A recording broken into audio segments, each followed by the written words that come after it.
My name is Nora Vance. I'm 39 years old, and last Thanksgiving my mother slid a gift box across her dining room table, tapped the ribbon twice with one fingernail, and told me it was my future.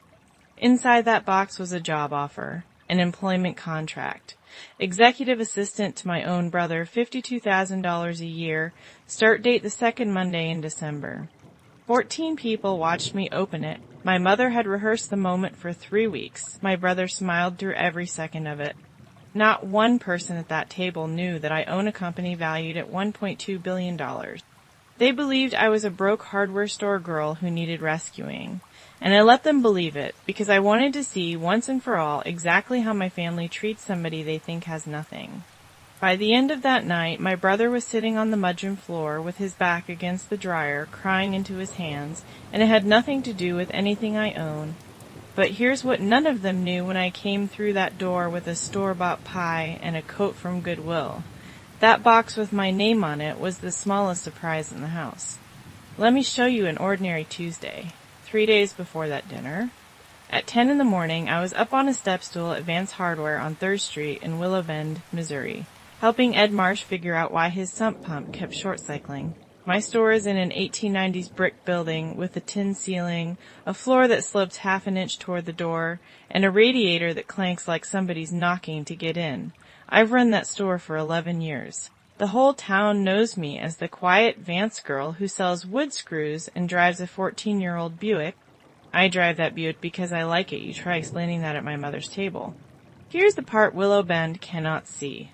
At 4 o'clock that same afternoon, I went up the back stairs to my apartment over the store, opened a laptop on my kitchen table, and approved the purchase of a building materials distributor in Tennessee for $38 million.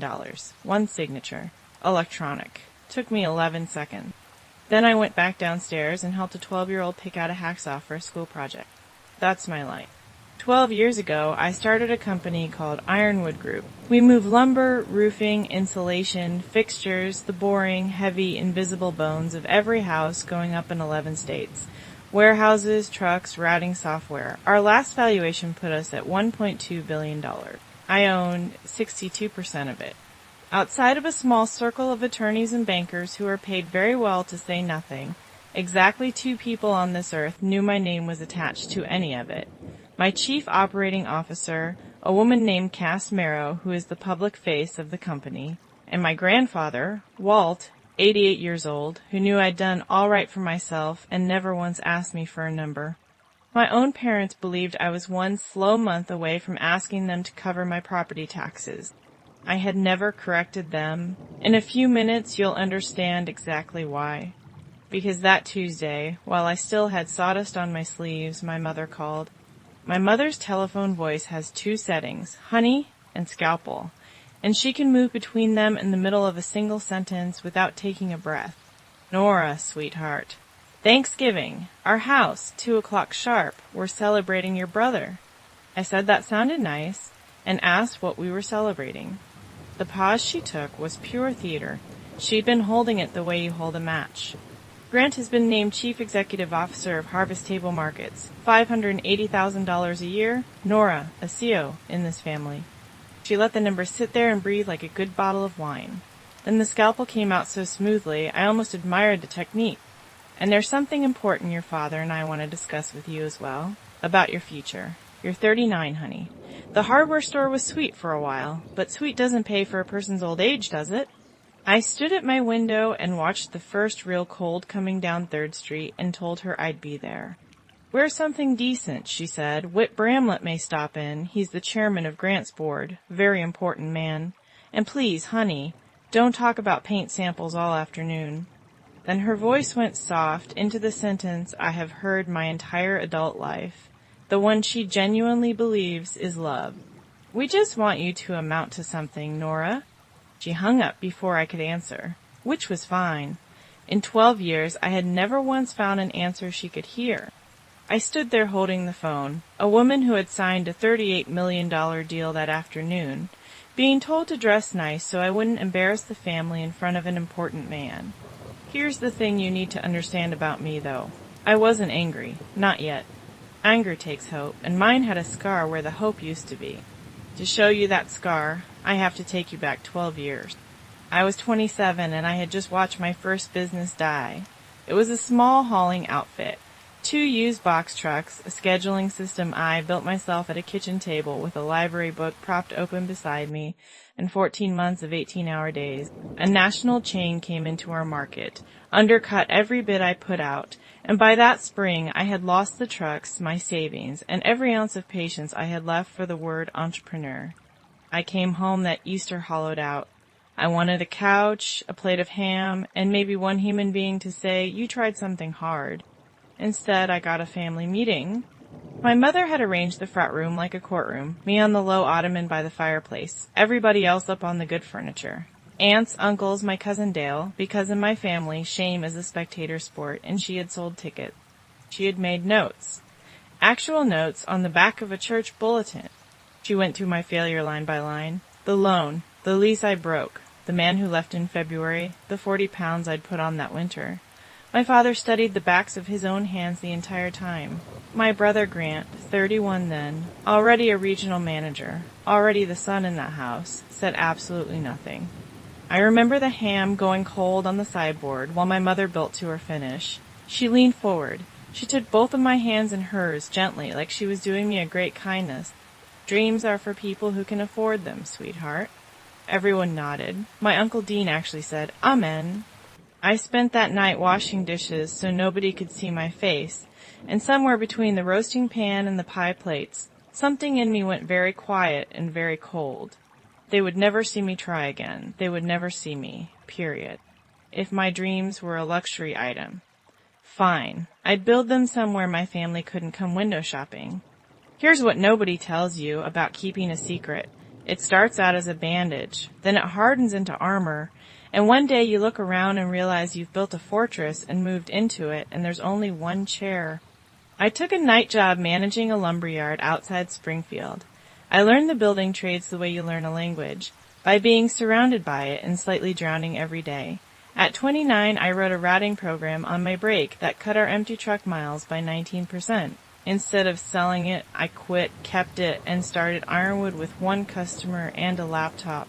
Growth was slow, and then it was sudden, the way ice cracks. We bought a struggling warehouse operator in year 3, 2 hauling companies in year 5. By year 8, the building boom was lifting everything we'd bolted together, and the trade papers started writing about Ironwood's mysterious ownership, because I had layered the whole thing through holding companies out of Delaware.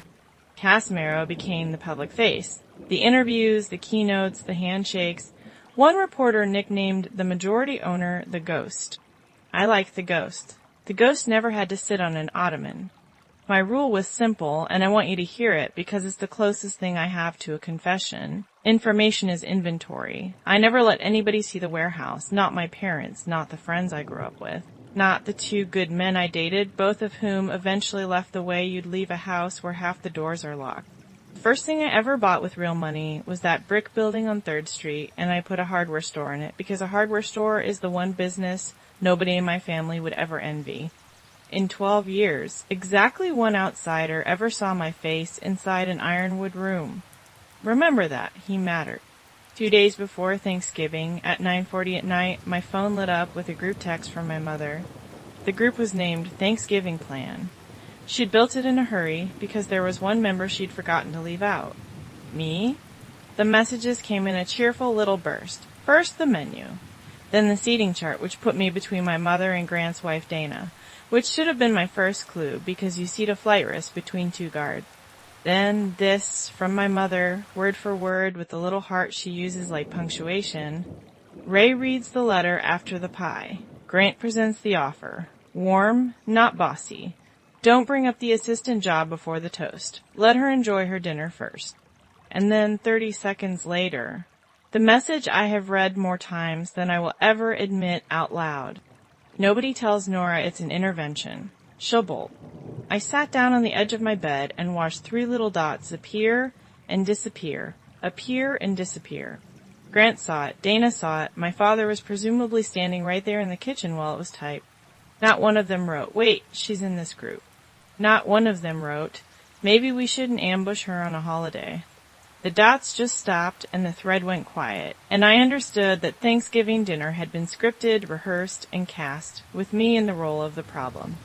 A letter, an offer, a toast first, so the ambush landed on a full stomach.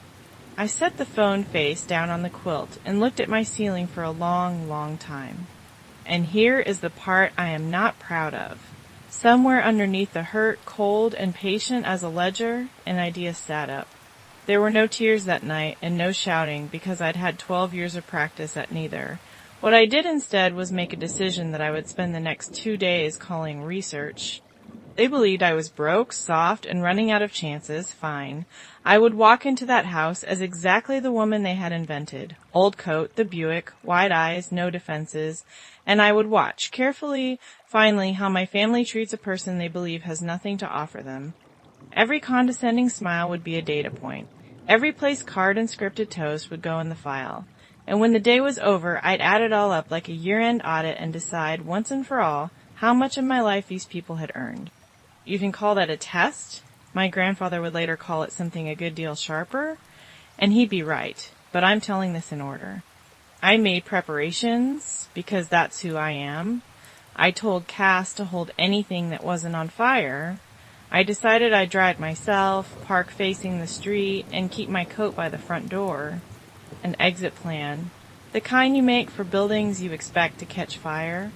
Then, on the morning of the 26th, my grandfather Walt called the store. He's 88. He still drives a 1994 Ford pickup to the feed store and to Wednesday coffee at the diner, and he does not make telephone calls to chat. You coming tomorrow? He asked. I said yes. There was a pause with weight in it. Good, he said. I need you there, Nor. And he hung up before I could ask why. My grandfather has never in his life needed me at a dinner. That same afternoon, Cass sent me a file marked urgent, and I want you to appreciate the timing here, because I've had a year to appreciate it and I'm still not finished.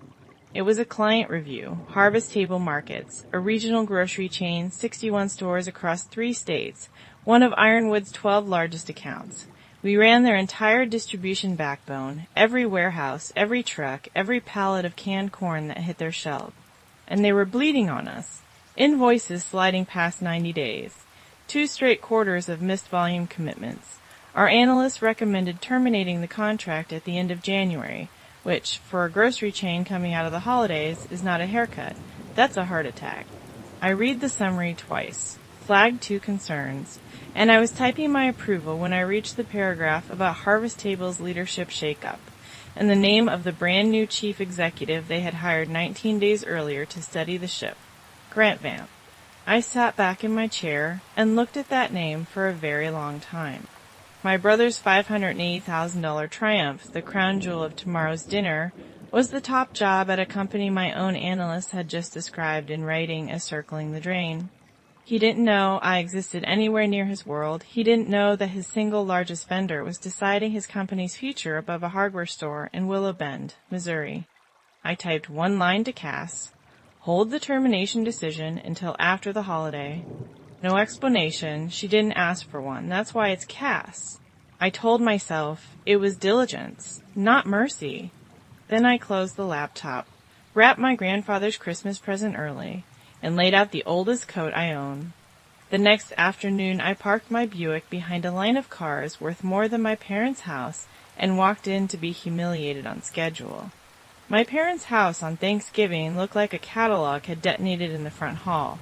Cornstalks on the porch posts, a table runner nobody was allowed to touch, and a hired college kid in a black apron taking coats, which told me my mother had an audience in mind before she'd invited a single guest. She met me at the door, kissed the air beside my cheek, and did the full elevator scan, coat, boots, bare fingernails.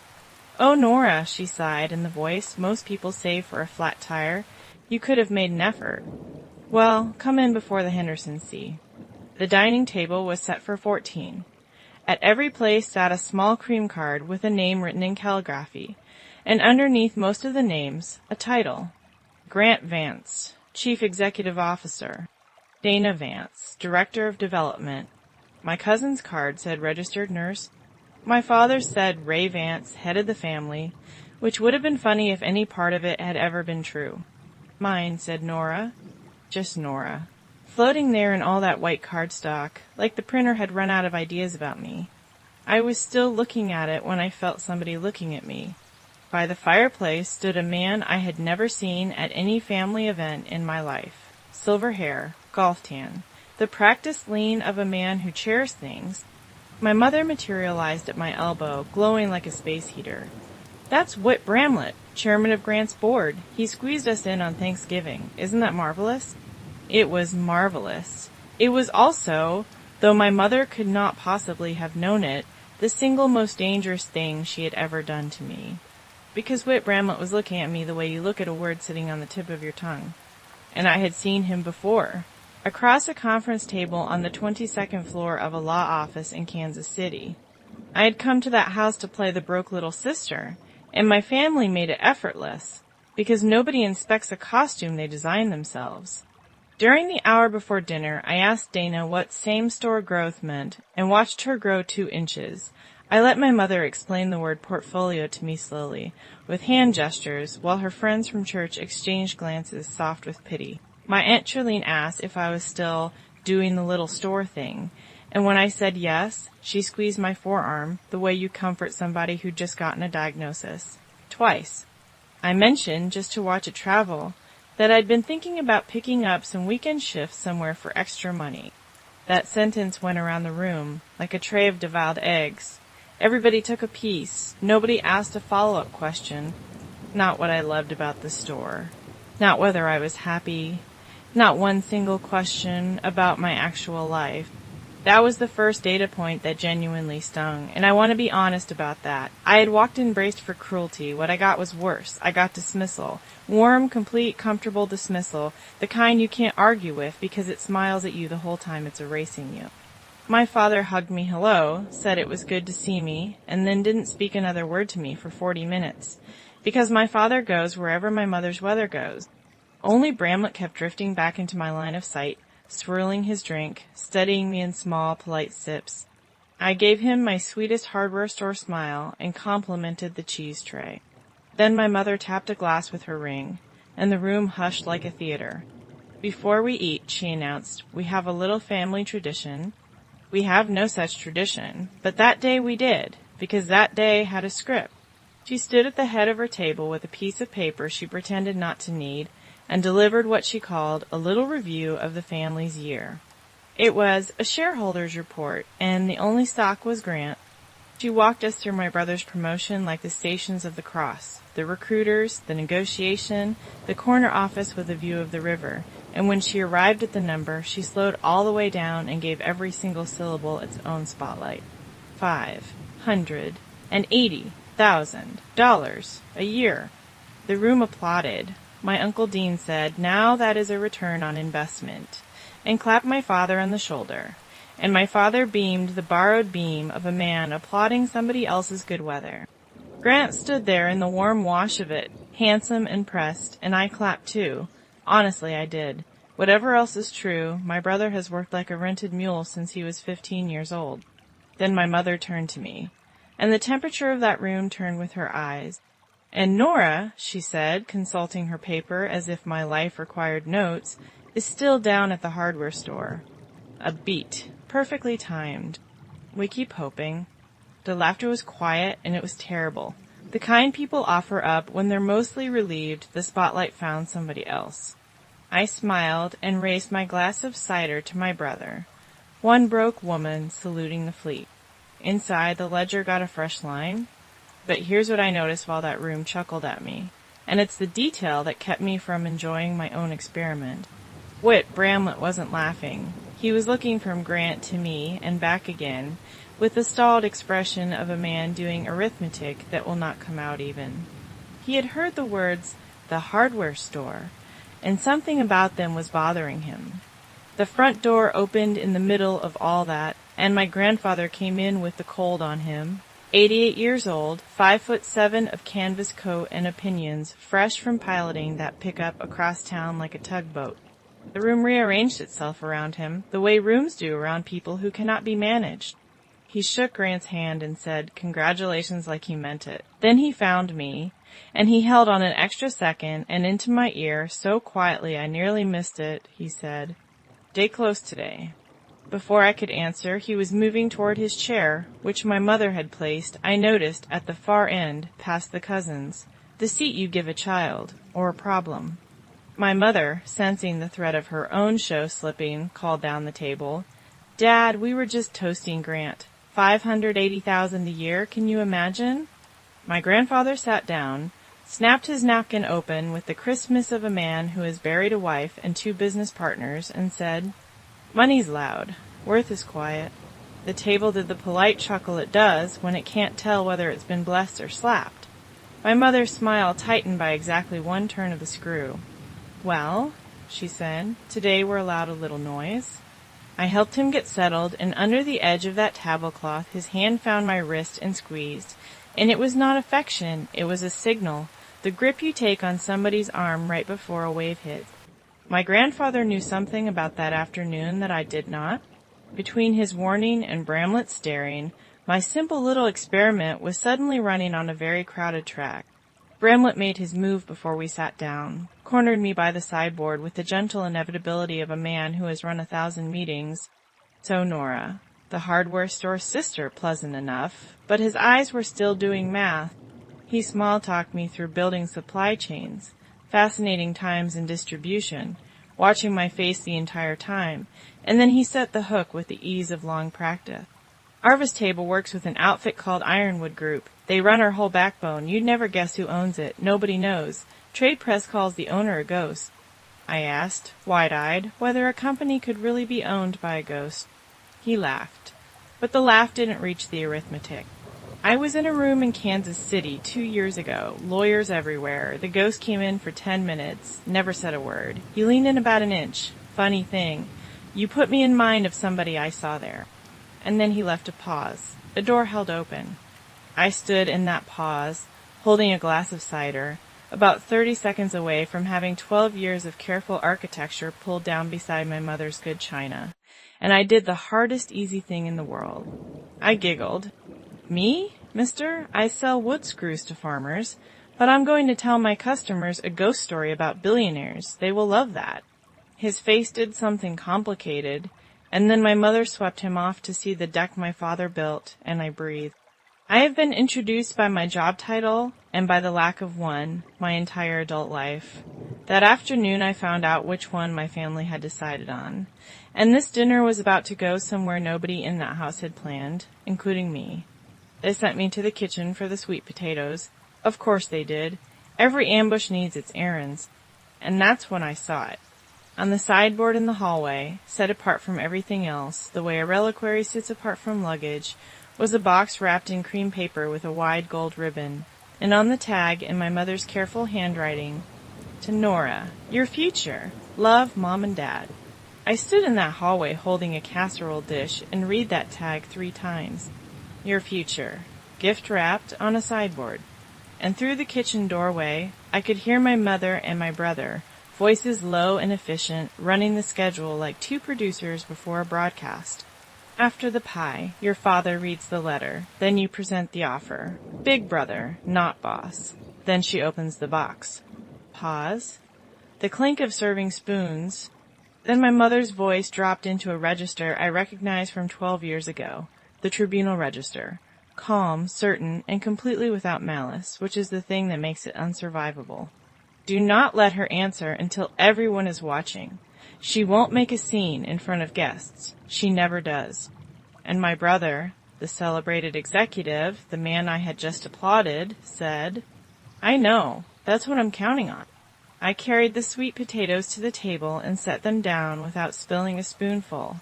If you had seen me, you'd have seen a plain woman in an old sweater running an errand.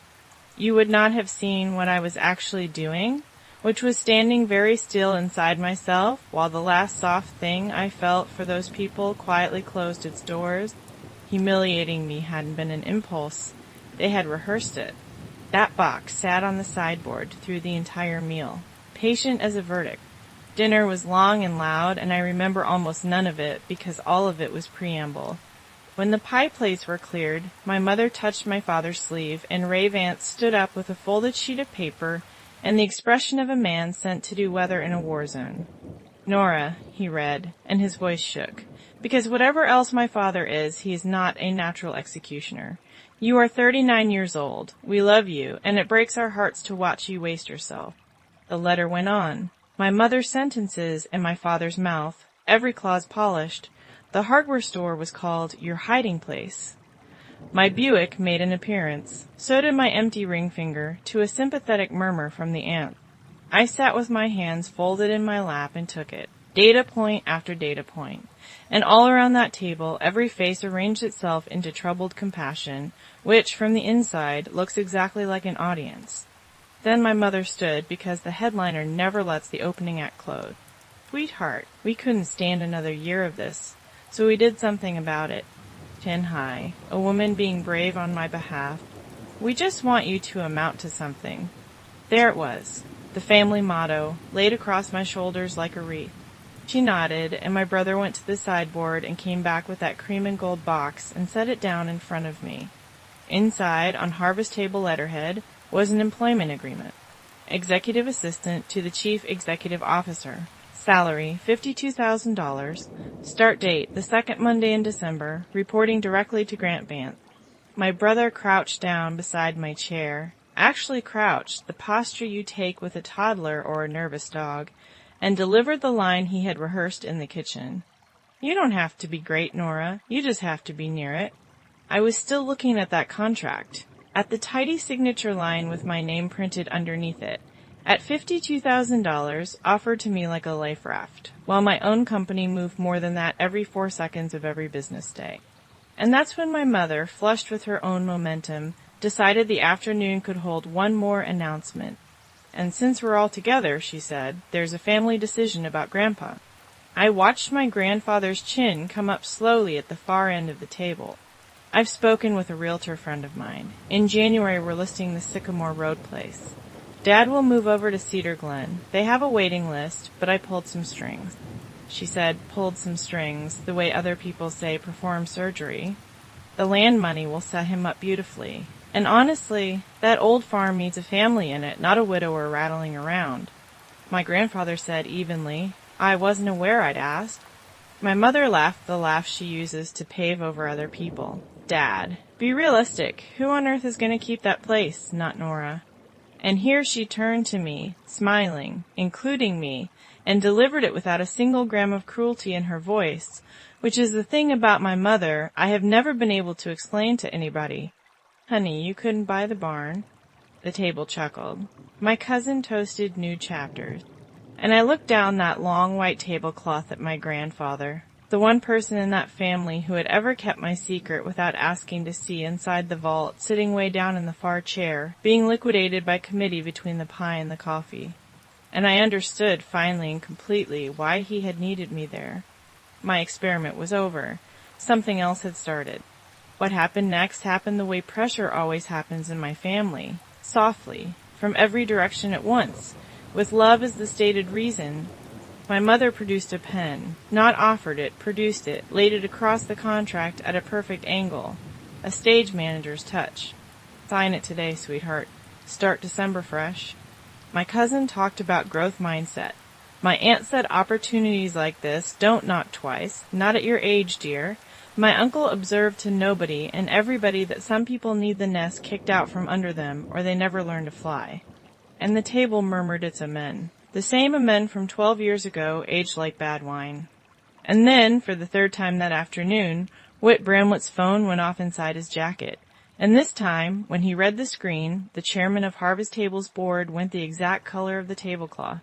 I asked for a minute to think, which the table graciously granted, because the condemned always gets a cigarette, and I stepped out onto the back porch and called Cass Marrow. She answered on the first ring, which meant it was bad. "I was about to text you," she said. "Harvest Table's board is in emergency session tonight. Somebody over there got wind that we're preparing to terminate." I watched my breath fog in the porch light and asked what they were planning. "Damage control, with other people's money. They're accelerating the new CEO's commitment package. They want it signed Monday so they can announce leadership stability before news about us leaks." I knew what a commitment package meant at a company like that, but I asked anyway because I needed to hear it out loud. Equity buy-in, Cass said. The new CEO purchases stock personally, $325,000, skin in the game. Except the game is over, Nora. That money is a sandbag against a flood. It buys them a quarter, maybe. Through the kitchen window, I could see my brother laughing at something, head tipped back. The man at the top of his year. His own board was about to let him pour his life savings into a hole they already knew was cracked, while his largest vendor stood out on the porch, deciding whether to pull the last pin. If we terminate, they're done by spring, Cass said, level as always. If we stay quiet, your brother buys the iceberg. What do you want to do? Snow had started, small and dry, the kind that doesn't stick. Nothing yet, I told her. Keep your phone on. Then I went back inside, where it turned out the afternoon was not finished cornering me. Bramlett intercepted me in the hallway, one hand light on my elbow, all charm and nothing behind the eyes but calculation. Borrow you for 1 minute, your dad's office. Won't take long. A chairman doesn't ask. He's scheduled. He steered me into my father's little den, bowling trophies, a desk nobody writes at, the smell of carpet and old certainty, and shut the door with a click that rearranged the entire day. No preamble this time. The charm came off like a coat. Kansas City, he said, 2 years ago, September, 22nd floor, Hollis and Frame. A financing meeting on an acquisition your side was making. Present were 4 attorneys, 2 bankers, your chief operating officer, Merrow, he ticked them off on his fingers, watching me, and a woman who came in late, sat in the 3rd chair from the window, and never said a word the entire time. He took a step closer. And when the terms changed at the 11th hour, every single person in that room, including 2 managing partners billing $1,000 an hour, stopped talking and looked at her, and waited. She nodded once, and $55 million moved. He lowered his voice as though the bowling trophies might testify. I was there representing the seller, Miss Vance. I have spent 2 years wondering who that woman was, and then today I walk into a Thanksgiving dinner in Willow Bend, Missouri, and she is sitting across the table getting lectured about a hardware store. Down the hall, the furnace hummed. Faintly, my mother laughed at her own joke. Bramlett spread his hands, almost gently, like a man laying down a winning card he wished were smaller. So before I say anything to anybody, tell me I'm wrong. That right there was the last exit on the highway. I want to be honest with you about that moment because it's the hinge the rest of my life turned on. I could have lied I had 12 years of practice, a face built for it, and a cover story so boring it defended itself. A laugh, a shrug. You got me, I snuck into a skyscraper. And Whit Bramlett would have doubted his own memory by bedtime because men like him would always rather doubt a memory than believe that a woman in an old sweater outranks them. The fortress would have held. Nobody would ever have known. And I stood there in my father's den, in the house where I learned to hide, and I heard my grandfather's voice. Stay close today. And I was so tired, tired in my teeth, tired of being a ghost at every table I built and every table I was born to. So I said it. 3rd chair from the window. 2 beats of silence. And then Whit Bramlett aged and lit up at the same time, a man watching a lottery ticket and a subpoena arrive in the same envelope. My God, he said, you're the ghost.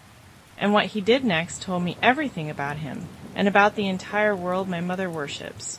Because he did not apologize for the afternoon he had just watched them put me through, he negotiated. Voice down, hands open, the pivot so fast it whistled. Extend the contract, he murmured. Give harvest table air through the 2nd quarter, and there's no reason anybody ever needs to hear about today's little unpleasantness. No reason to trouble anyone about the details of the commitment package either.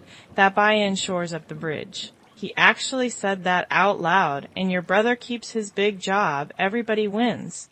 There it was, offered to me like a mint on a pillow. My secret, my brother's savings, and his sinking ship, all tied up with 1 ribbon. I looked at him for a long moment. Enjoy your pie, Whit, I said. And I walked out of that room, and my old life stayed behind in it. I didn't go back to the table. I went out the back door into the cold without my coat because I needed air nobody in that house had breathed yet, and found the porch already occupied. My grandfather was on the old glider in his canvas coat, mittened hands around a cup of coffee gone cold, looking at the snow like it owed him money. I sat down next to him. For a while neither of us said anything, which with my grandfather is a complete conversation. Then he said, "They get to the farm yet? Or just the part where they save you from yourself?" I told him both. He nodded, unsurprised. He'd smelled the whole agenda a week ago. That's why he'd called me, his backup, his one ally in a family of auctioneers. I almost told him everything right then. Ironwood, Kansas City, the man in the den. But he spoke first. "You know what your trouble is, Nor?" It wasn't a question, same as your mother's, just turned inside out. She needs the whole world to see her worth. You need to make good, and sure nobody ever does. The glider creaked. Snow ticked against the gutter. "You've been running a test on this family for 12 years, child. Sitting there in that old coat, keeping score." He turned and looked at me, 88 years of him. Eyes like water under ice. "Nobody passes a test they don't know they're taking?" I opened my mouth to defend myself, to explain about the ottoman and the ham going cold and the almond, and found the cupboard bare. He patted my knee with a mitten. "Money's loud," he said, softer now. "Worth is quiet, but quiet and hidden ain't the same thing, and you've been calling one the other for a long while now." Inside, somebody put a record on. My mother was gathering her audience again. By the time I came in from that porch, Bramlett had performed triage on his own panic. He was standing by the fireplace with a fresh drink and a chairman's smile, and as I walked in, he raised his glass to the room. "A little bird tells me Harvest Table has some very exciting news coming with our partners at Ironwood in the new year." He said it looking directly at me. A message, a lure, and a leash, all three. My mother, who wouldn't know Ironwood Group from a garden center but knows the word partner in a rich man's mouth, inflated on the spot. Did everyone hear that? Grant's company partnering. And then, because momentum is my mother's one true faith, she swung the whole thing back around to me, which makes today just perfect. "Nora, sweetheart, the pen's still warm." The contract had migrated to the sideboard, ribbon and all, with the pen laid across it. "Sign it right here. With everyone who loves you as witnesses, give your father his thanksgiving." The whole table again.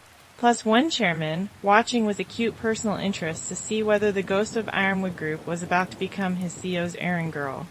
My father wouldn't meet my eyes. My brother nodded encouragement at me.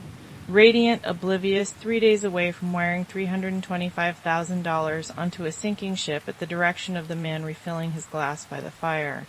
"We just want you to amount to something," my mother said, for the third time in my life that day, and held out the pen. So there I was, 39 years old, standing at my mother's table, with everybody I was related to waiting for me to shrink down and fit inside the box they had wrapped for me, and what I did in the next 10 minutes is the reason I am telling you any of this. I looked at that pen, and I asked my mother, politely, if I could say something first. But before the room could get its show, my brother read my face, mistook what he saw there for stage fright, and laughed his host's laugh and said, "Give us 2 minutes, everybody," and steered me into the mudroom by the wrist, big brother style, the way he used to pull me out of church. The door swung shut on the party. And then my brother, chief executive officer, $580,000 a year, sagged back against the dryer like a puppet with a hand pulled out. And for the first time in probably 18 years, I saw the actual grant, the one under the lacquer. "Please just sign it," he said, and his voice was thin wire. "I know it's beneath you. I know Mom's being Mom, but if you're settled, she'll finally stand down. You don't know what it's like, being the one she—" He stopped himself. But the sentence finished itself in my head, being the one she aims at the sky instead of at the ground. He rubbed his eyes hard, and the rest came out in pieces. 19 days into the job, and every number was fog. Every report, management adjusted. Finance kept rescheduling his briefings, and now there was this confidence package the board needed, signed by Monday. The CEO buys in personally, shows the market stability. He tried to laugh. "It's my savings, Nor. It's basically everything but the house. Dana doesn't even know the whole number yet. But Whit says it's standard, and the man's been doing this 35 years, so—" And he looked up at me, my big brother, drowning right in front of me, in a mudroom that smelled like wet boots and pie. And what he asked for broke something in me cleanly. Because he didn't ask me for help. It had not occurred to him, not for 1 second in his entire life, that help might be standing in front of him. He said, "Just take the job, so Mom relaxes, so one of us gets to breathe." And that's when I finally understood the family arithmetic. They hadn't built a ladder for him and a cage for me. They had built 2 cages and gold-plated one of them. I stood in my mother's mudroom holding my brother's secret, and my options laid themselves out side by side, tidy as year-end statements, because that is how my mind works, even when my chest hurts. Option 1. Stay hidden, walk out, drive home, let the termination proceed in January the way the analysts wanted. Cut this family loose and keep the answer my test had already handed me.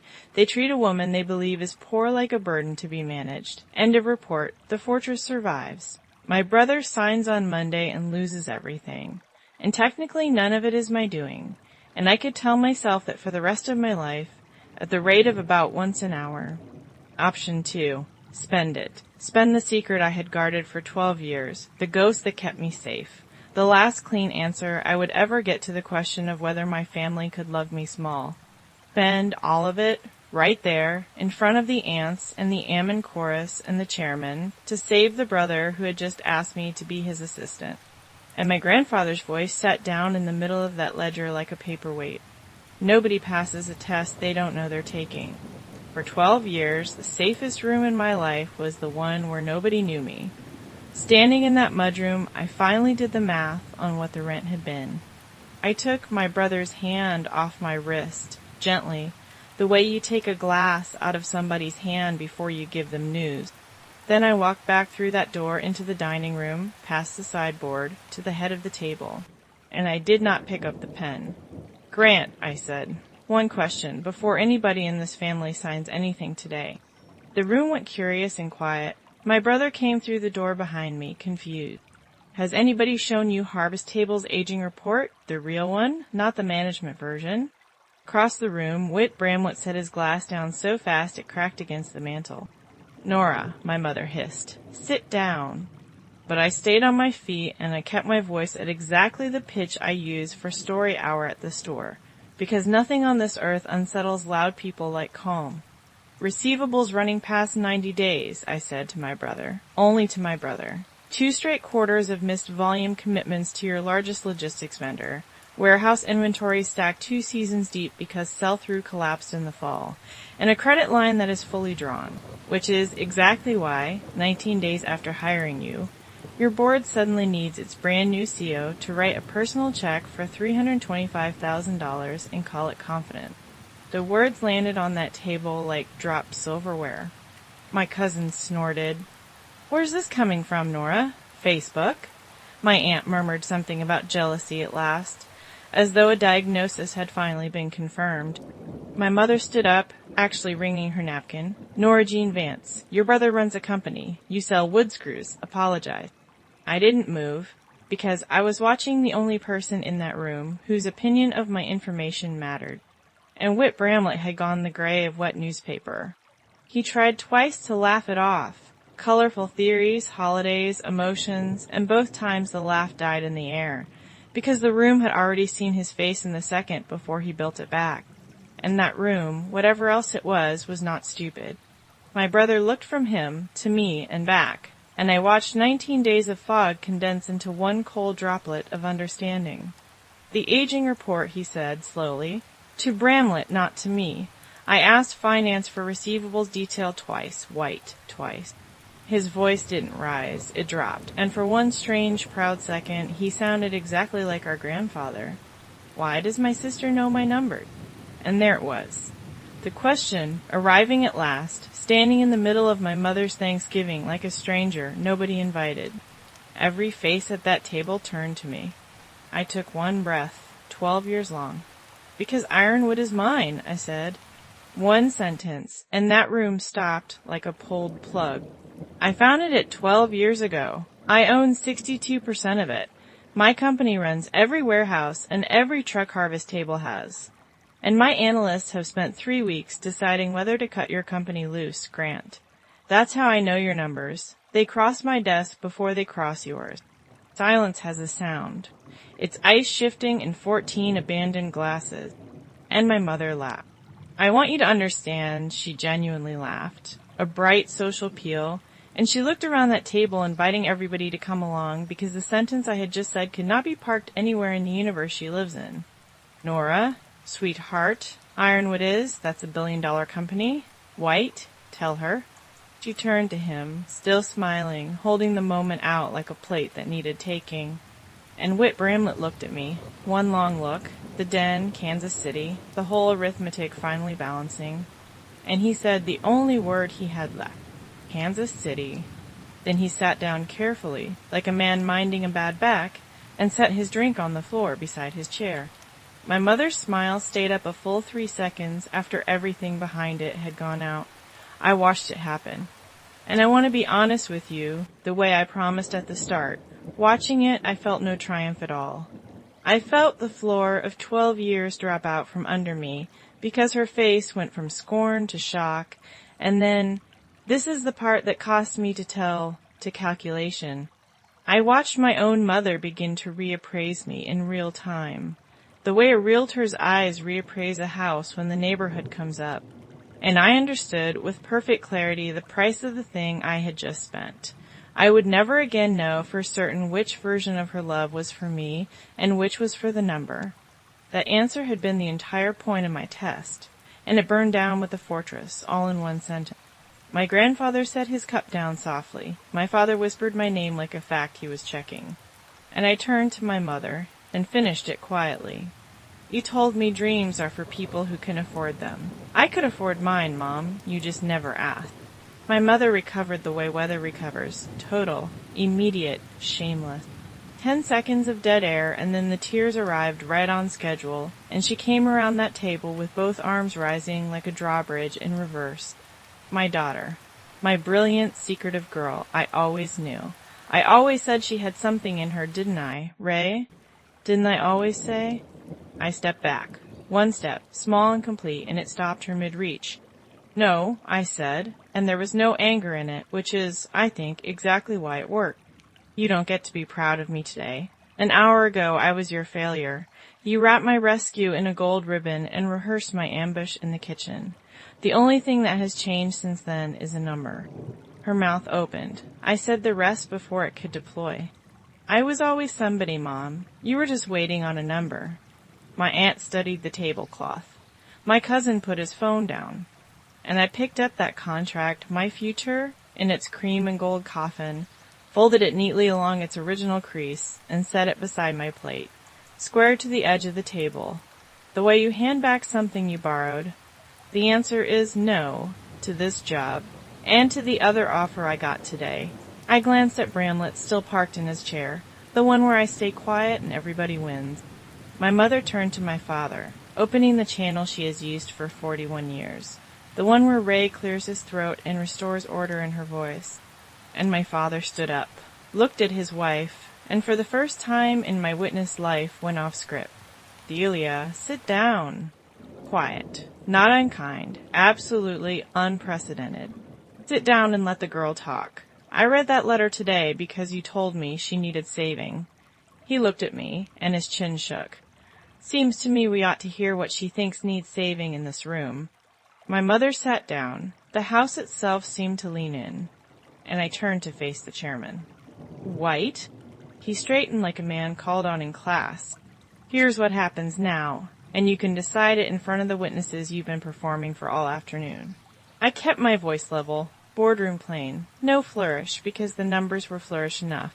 Ironwood will extend Harvest Table's payment terms by 90 days and keep the contract through the first quarter. 2 conditions. 1. The equity buy-in requirement on your new CO disappears tonight. He does not wire $1, not ever, to an independent audit, a firm of my choosing. Full access. Books open to grant by January 15th. He runs a real company with real numbers. I let that sit. Or you can explain to your board why your largest vendor sent a termination letter on Monday morning, and why you sat at this table all afternoon watching your board's problems get solved with my brother's retirement account. Nobody breathed. Bramlett looked around that table, at the aunts, at my father, still standing, at the sideboard where the toast had been, a chairman discovering that a Thanksgiving dinner had quietly become the most consequential board meeting of his career, with a hostile majority of 1, He picked his drink up off the floor, set it on the table, and said, "Agreed." Just that. Gray and small.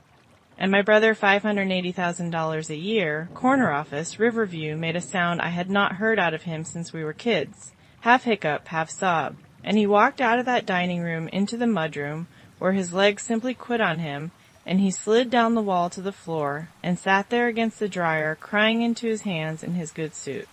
I told you at the beginning. By the end of that day, my brother was on the floor crying, and it had nothing to do with anything I own. He was crying because somebody had finally stood between him and the people who were spending him. It had just never once occurred to him that it would be me. I sat down on that mudroom floor beside him for a while. Some things you do in a suit, some things you do in an old sweater. Turns out this one works in both. And when his breathing evened out, I got my coat from the kid in the black apron and walked out the front door into the snow. My mother followed me. Of course she did. But when she got to the driveway, she didn't perform. She just stood there under the porch light with her arms crossed against the cold, and when she finally spoke, the honey and the scalpel were both gone, and underneath them was a girl from the wrong side of a motel laundry. "My father told me a hired girl shouldn't dream past the counter," she said. The snow ticked down between us. I cleaned rooms for 11 years, and not one soul ever learned my name. And I thought, if my kids have titles, the world can't do to them what it did to me. She swallowed. That's what I thought love was, Nora. Armor. It is the only near apology I have ever gotten from that woman. And standing there in the cold, I felt its weight and its limit at the exact same time. That's the first true thing you've said to me in 12 years, I told her. Say it again sometime. Some night when you haven't just been caught. I got in the Buick and backed out, and in the mirror she got smaller and smaller under that porch light still standing there when I turned the corner. Here's what I took home instead of the answer I came for. I got my proof of how they treat somebody with nothing, and the price of that proof is that I will never again be entirely certain how they treat me now that I'm somebody. I made that trade with my eyes open, and I would make it again. The audit took 9 weeks and read like a weather report from inside a hurricane. 3 years of numbers wearing makeup. Whit Bramlett resigned as chairman in February to pursue other commitments, which is board language for before the vote.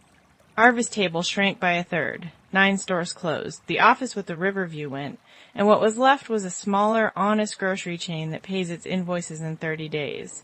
I know because I still see them. Line 9 of a report I read every month. Grant stayed.